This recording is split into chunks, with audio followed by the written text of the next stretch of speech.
On the news tonight, federal government says diplomatic row with United States over alleged mass killings of Christians largely resolved. Troops arrest notorious bandit leader alleged to be responsible for multiple kidnapping along Benue-Taraba axis. Niger State Governor receives remaining abducted students and staff of St. Mary's Catholic School. On the foreign scene, Russian general killed by car bomb in southern Moscow. Good evening, this is News at 7 on Western Spring Television. My name is Okpayamuni. The federal government says its recent diplomatic dust-up with the United States, in which President Donald Trump threatened military intervention over alleged mass killings of Christians, has been largely resolved. The Minister of Information and National Orientation, Mohammed Idris, stated this on Monday at a year-end news conference in Abuja, the nation's capital. According to the minister, Nigeria navigated complex international diplomacy with maturity and principle in 2025. We also recalled some bilateral memorandum of understanding the federal government has entered into with the United States to boost the nation's health care. Idris stressed that Nigeria is no longer on the sidelines, adding that it is a confident and strategic partner on the global stage, defending its national interest and attracting beneficial partnerships. On diplomacy, the minister explained that Nigeria's newly appointed ambassadors will assume duty in their respective countries of assignment in 2026, following their clearance and confirmation by the National Assembly. Under this again, Nigeria is also now a respected player on the global stage, and I will prove this one.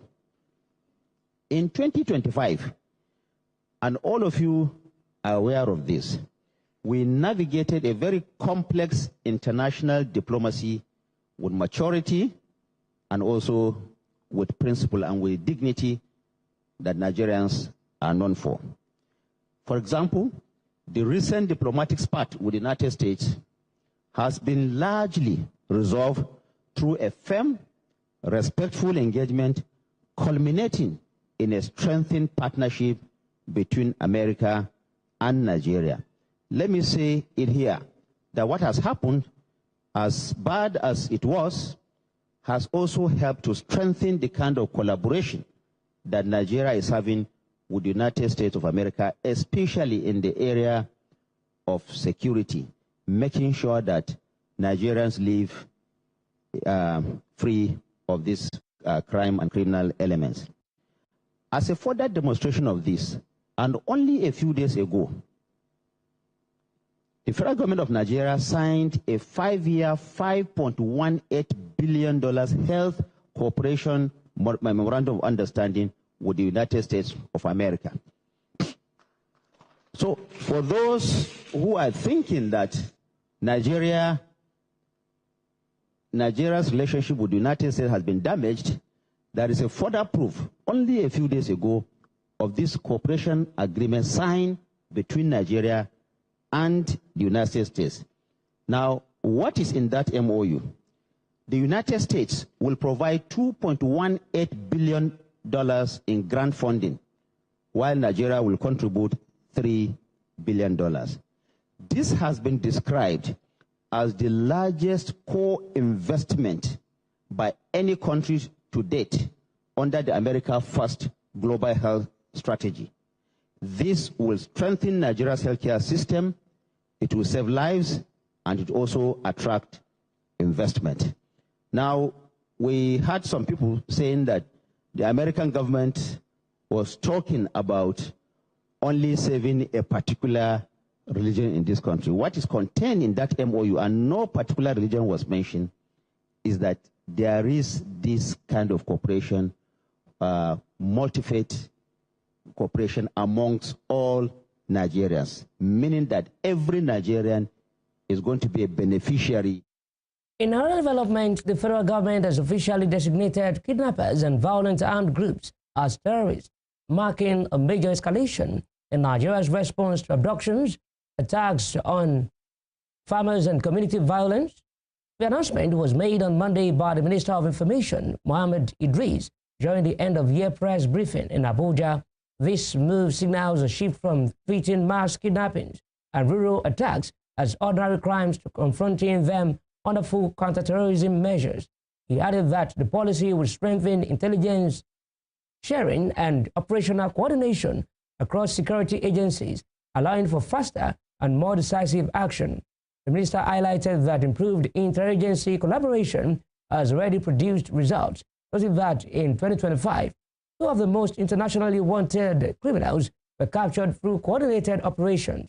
In a bid to secure vulnerable rural areas, Idris also announced the deployment of trained and equipped forest guards, saying that the personnel will combine surveillance, local intelligence, and rapid response capabilities to secure forests and remote locations, often used as hideouts by criminal groups. Fit them. Let me clear about what this means. That henceforth, any armed group that kidnaps our children, that attacks our farmers, that terrorizes our communities, is officially classified and will be dealt with as a terrorist organization, any individual or any group. This is the declaration that Mr. President has made.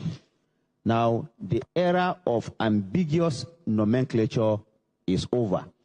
If you terrorize our people, whether you are a group or you are an individual, you are a terrorist and you'll be classified as such.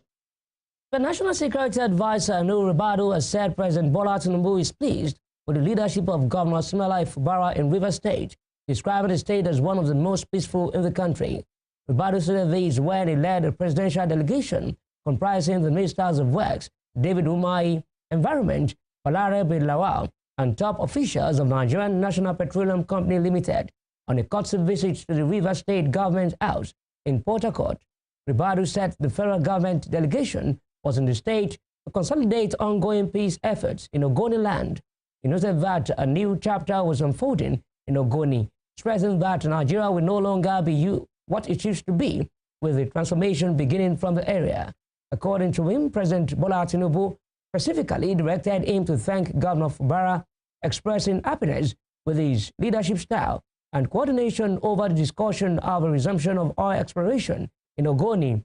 On his part, the Minister of Works, Umahi, assured that all sections of the East-West Road affecting the Niger Delta will be completed to standard. Here to demonstrate that, to identify with the people of, and once again to thank them on behalf of Nigeria. We are happy today. Rivers State is probably one of the most peaceful states in Nigeria. Things have changed. And Your Excellency, you are entitled to claim it, that you are responsible, you are part of it. It's based on... And the good people of Ogoni, leaders, quality human beings, we've had this amazing opportunity to work with them. And I can tell you they are good people. They are first class.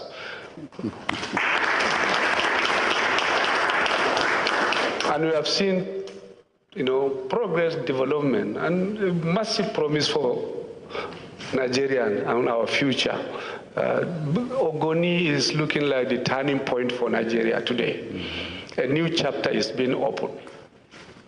Nigeria will not be again what it used to be. Things are changing, and it is starting with Ogoni land. I'm here with the Minister of Works. He was properly introduced. He will have opportunity to say 1 or 2 words as well. Also the Minister of Environment, and indeed the Chief Executive Officer of NNPC. They are here. They might probably have 1 or 2 words to say. But my own simple, I have delivered the message of President. He said, I should thank you, Your Excellency.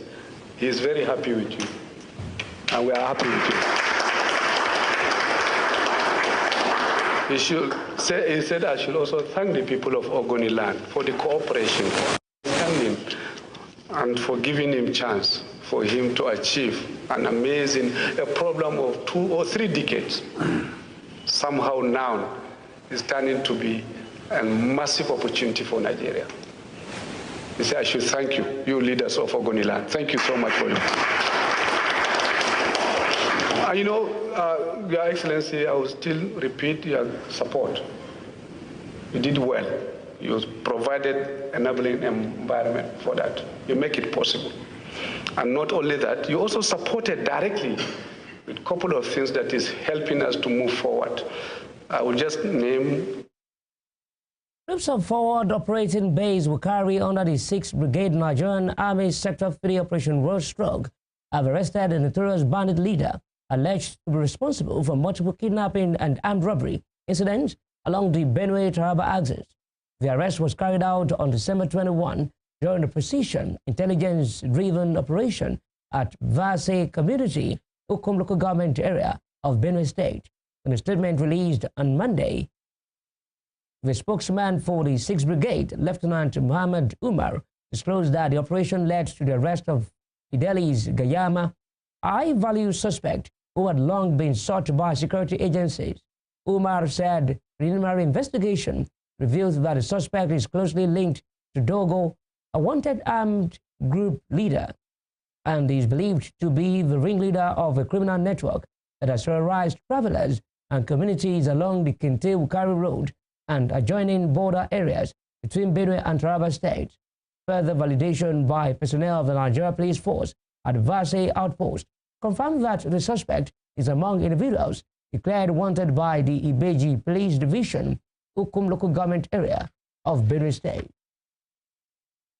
The Niger State Governor, Umaru Bago, has received the remaining abducted students and staff of St. Mary's Catholic School, Apiri, in Agwara local government area of the state. The students were formally handed over on Monday by the National Security Advisor, Nur Ribadu, who was represented by Major General Adamu Laka. Speaking at the handover, Laka said security agencies had worked tirelessly since the abduction to ensure the safe rescue and return of the children. Governor Bago, who was visibly emotional while receiving the rescued students and staff, expressed gratitude to President Bola Tinubu and the National Security Advisor, Nur Ribadu, for their swift intervention and decisive actions that led to the successful rescue of the victims. The presidency on Sunday announced that the federal government has secured the release of 130 kidnapped school children whisked away by gunmen from the St. Mary's Primary and Secondary School, Kapiri, Niger State. Over 300 children, teachers, and other staff members were kidnapped by the gunmen who stormed the Catholic school in the early hours of November 21. On December 7, the federal government said it secured the release of 100 other children. In the meantime, the Senate has risen in defense of one of President Bola Tinubu's career ambassadors designate, Emmanuel Adeyemi, following the controversy that trailed his screening over his inability to name all 3 senators from Ekiti State. The incident occurred during the screening of career nominees by the Senate Committee on Foreign Affairs, when Adeyemi momentarily struggled to recall the name of one of the 3 Ekiti senators, triggering sharp criticism from some lawmakers. Reacting to the backlash on Monday, the Senate spokesman, Senator Yemi Adaramodu, urged Nigerians not to blow the issue out of proportion, describing the episode as a minor lapse that could happen to anyone under pressure. He explained that the intense atmosphere of a screening could easily unsettle nominees, even experienced public servants. The Senate spokesman stressed that Adeyemi's long-standing relationship with him underscored the fact that the lapse was not due to ignorance. Kwara State Governor Abdulrahman Abdulrazak has presented 644 billion naira 2026 appropriation bill to the State House of Assembly on Monday. According to a statement by the Chief Press Secretary to the Governor, Rpow Ajakaye, at least 65.95% of the fiscal plan goes for capital expenditure, while the remaining will go into recurrent expenses such as supporting the poor and doubling down on workers' welfare. The governor said the fiscal plan will focus more on finishing the ongoing capital projects and break ground for new ones that align with the strategic needs of the state. According to the governor, a new teacher's salary allowance will be implemented in 2026 to further support teachers and complement infrastructural upgrades across the health and education sectors. While the African Democratic Congress, ADC, has described President Bola Tinubu's 2026 budget proposal as a debt trap disguised as reform, warning that the plan relies on excessive borrowing and unrealistic revenue projections that will further mortgage Nigeria's future and deepen the country's fiscal crisis. ADC, in a statement issued on Monday by its National Publicity Secretary, Bolaji Abdullahi, said the budget merely entrenches what it described as the Tinubu administration's pattern of fiscal irresponsibility and unrealistic projections. On Friday, President Tinubu presented the 58.18 trillion naira 2026 appropriation bill to the National Assembly, expressing optimism about a gradual economic recovery and pledging tighter fiscal controls. In its reaction, the coalition party claimed the 2026 budget simply rehashes the failed and largely unimplemented 2024 and 2025 budgets and is likely to suffer the same fate, with most execution deferred to another year. Here in Osun State, factional national chairman and former presidential candidate under the Accord Party, Christopher Imumulen, has declared as illegal the nomination of Governor Ademola Adeleke as party's candidate in the upcoming 2027 gubernatorial election. He insisted that the party's authentic governorship candidate in the state is Clement Kolawole. Speaking in an interview on Monday, Imumulen said under his leadership as national chairman, the Accord Party conducted a valid primary election that produced Kolawole as its flag bearer. He stressed that any claim linking Governor Adeleke to the party was based on an unrecognized and illegal process. According to Imumulen, Adeleke emerged through a faction that does not have control of the party. Imumulen explained that when the party received information that Governor Adeleke was considering a move to Accord, efforts were made to brief him on the internal challenges within the party. However, noted that those efforts did not yield results before Adeleke proceeded to conduct primaries with what he described as a Maxwell faction. Former Labour Party presidential candidate Peter Obi has weighed in on the controversy surrounding the former chief executive officer of the Nigerian Midstream and Downstream Petroleum Regulatory Authority, Farouk Ahmed.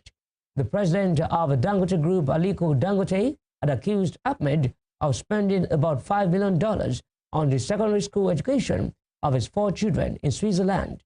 Dangote, during a press conference in Lagos, had publicly called for a full investigation into the matter, arguing that the alleged expenditure was inconsistent with Ahmed's status as a public officer and raised concerns about transparency and integrity in public service. The controversy later led to Ahmed's resignation as head of the NMDPRA, following sustained public scrutiny over the allegations. Reacting to the development in the post via his verified X handle on Monday, Obi described the issue as one of public trust and moral responsibility. According to him, the alleged amount translates to about 7.5 billion naira at current exchange rates, a figure he said raises serious ethical concerns in a country with over 18 million out-of-school children. Still to come, the federal government has declared December 25, 26 and January 1, 2026 as public holidays. We'll bring you more on these when we return.